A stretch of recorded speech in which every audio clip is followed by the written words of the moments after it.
L'enseignement que je vais aborder tout à l'heure, là, présentement, va, comme dans l'habitude, subjuguer, constiper, déranger, perturber et en même temps transcender la conscience de beaucoup de personnes.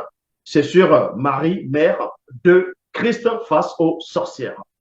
Vous savez que quand vous tapez Marie, mère de Christ, on va vous présenter une femme quasiment avec la lumière autour d'elle, l'arc-en-ciel autour des pieds. On va aussi vous présenter, d'autres aussi diront que Marie est celle dont on fait allusion dans le livre de Jérémie, donc d'autres appellent Jérémie dans les Bibles classiques, sur la personne, on va dire, par rapport à cette Marie, d'autres diront que c'est la reine du ciel.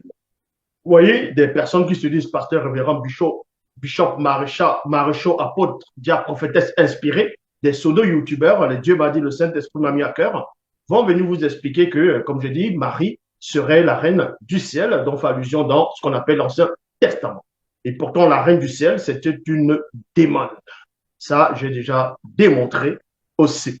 Donc, l'histoire de celle qu'on va appeler Marie, donc de son vrai nom, Eyumé, elle était noire, car la spiritualité est une question de race. Euh, L'histoire de Marie est méconnaissante pour beaucoup de personnes. D'autres vont dire que Marie est la mère de Dieu, donc Dieu aurait une mère, et en même temps que Marie est en même temps au ciel, et que les catholiques aussi vont prier Marie, vont faire un culte, vont rendre un culte à cette femme. Donc, dans les Bibles actuelles classiques, cette femme, elle est quasiment effacée. On va juste parler d'une jeune femme qui a été fiancée à un homme qui s'appelle Joseph, comme je vous ai déjà montré dans la précédente vidéo live. Une femme qui, en même temps, on ne parle pas beaucoup d'elle. On va parler d'elle quand elle est enceinte.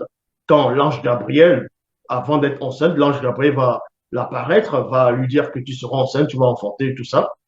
Et en même temps, on va aussi parler d'elle au moment où ce fameux Christ, donc Jésus Yoshua, dans les versions classiques, avait 12 ans. Il est allé dans le temple, il a commencé à poser des questions aux sages là-bas, là, et Marie était inquiète. Donc, tu vois, vous voyez ces genres de choses. Et aussi quand euh, Marie va dire à Jésus dans les Bibles classiques, fils, ils n'ont plus de pain, là, Jésus, il va répondre, femme, qu'y a-t-il entre toi et moi? Donc, en gros, quand vous lisez les évangiles, on vous montre que Marie est quasiment effacée.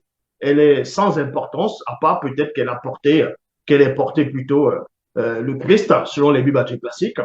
Mais à part ça, Marie n'a aucune importance dans les Bibles actuelles classiques. Parce que Jésus dit, femme, qu'y a-t-il entre toi et moi?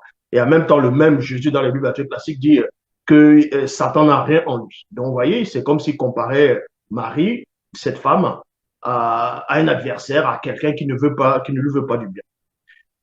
Donc, ici, comme je dis, on va entrer dans Marie, mais